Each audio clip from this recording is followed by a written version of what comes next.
There's no feeling more intense than starting over. If you deleted your homework the day before it was due, as I have, or if you left your wallet at home and you have to go back after spending an hour in the commute. If you won some money at the casino and then put all your winnings on red but it came up black. If you got your best shirt dry cleaned before a wedding and then immediately dropped food on it. If you won an argument with a friend and then later discovered that they just returned to their original view. Starting over is harder than starting up. If you're not ready for that, like if you've already had a bad day, then what you're about to go through might be too much. Feel free to go away and come back. I'll be here. Alright, thanks for coming with me on this trip. I'll understand if you have to take a break at any point. Just find a safe place to stop and quit the game. And don't worry, I'll save your progress, always, even your mistakes. This game is a homage to a free game that came out in 2002, titled Sexy Hiking. The author of that game was Jazuo, a mysterious Czech designer who was known at the time as the father of B games. And B games are rough assemblages of found objects. Designers slap them together very quickly and freely, and they're often too rough and unfriendly to gain much of a following. They're built more for the joy of building them than as polished products. In a certain way, Sexy Hiking is the perfect embodiment of a B game. It's built almost entirely out of found and recycled parts, and it's one of the most unusual and unfriendly games of its time. In it, your task is simply to drag yourself up a mountain with a hammer.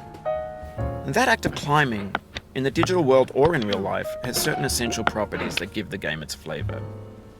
No amount of forward progress is guaranteed. Some cliffs are too sheer or too slippery. And the player is constantly, unremittingly in danger of falling and losing everything. Anyway, when you start Sexy Hiking, you're standing next to this dead tree that blocks the way to the entire rest of the game. It might take you an hour to get over that tree, and a lot of people never got past it. You prod and you poke at it, exploring the limits of your reach and your strength, trying to find a way up and over. And there's a sense of truth in that lack of compromise. Most obstacles in video game worlds are fake. You can be completely confident in your ability to get through them once you have the correct method or the correct equipment or just by spending enough time. In that sense, every pixelated obstacle in Sexy Hiking is real. The obstacles in Sexy Hiking are unyielding, and that makes the game uniquely frustrating. But I'm not sure Jazuo intended to make a frustrating game. The frustration is just essential to the act of climbing, and it's authentic to the process of building a game about climbing. A funny thing happened to me as I was building this mountain. I'd have an idea for a new obstacle, and I'd build it, test it, and it would usually turn out to be unreasonably hard. But I couldn't bring myself to make it easier. It already felt like my inability to get past a new obstacle was my fault as a player rather than as a builder. Imaginary mountains build themselves from our efforts to climb them, and it's our repeated attempts to reach the summit that turns those mountains into something real. When you're building a video game world, you're building with ideas, and that can be like working with quickset cement. You mold your ideas into a certain shape that can be played with, and in the process of playing with them, they begin to harden and set until they're immutable, like rock. And at that point, you can't change the world. Not without breaking it into pieces and starting fresh with new ideas. For years now, people have been predicting that games would soon be made out of prefabricated objects, bought in a store and assembled into a world. And for the most part, that hasn't happened, because the objects in the stores are trash. I don't mean they look bad or that they're badly made, although a lot of them are. I mean they're trash in the way that food becomes trash as soon as you put it in the sink. Things are made to be consumed and used in a certain context, and once the moment is gone, they transform into garbage. In the context of technology, those moments pass by in seconds. Over time, we've poured more and more refuse into this vast digital landfill that we call the internet. It now vastly outnumbers and outweighs the things that are fresh and untainted and unused.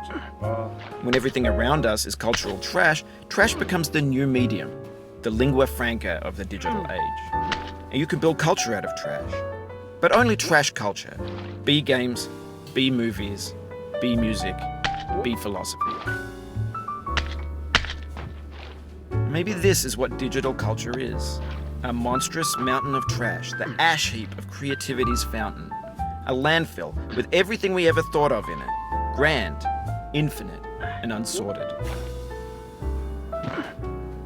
There's 3D models of breakfast, Gen X's fanfic novels, scan magazines, green screen Shia LaBeouf, banned snuff scenes on LiveLeak. Facebook's got lifelike bots with unbranded adverts and candid shots of Kanye and Taylor Swift mashups, car crash epic failed GIFs, Russian dashcam vids, discussions of McRibs, discarded, forgotten, unrecycled, muddled, rotten, untitled. Everything's fresh for about 6 seconds, until some newer thing beckons, and we hit refresh. And there's years of persevering, disappearing into the pile, out of style, out of sight. In this context, it's tempting to make friendly content that's gentle, that lets you churn through it but not earn it. Why make something demanding if it just gets piled up in the landfill, filed in with the bland things?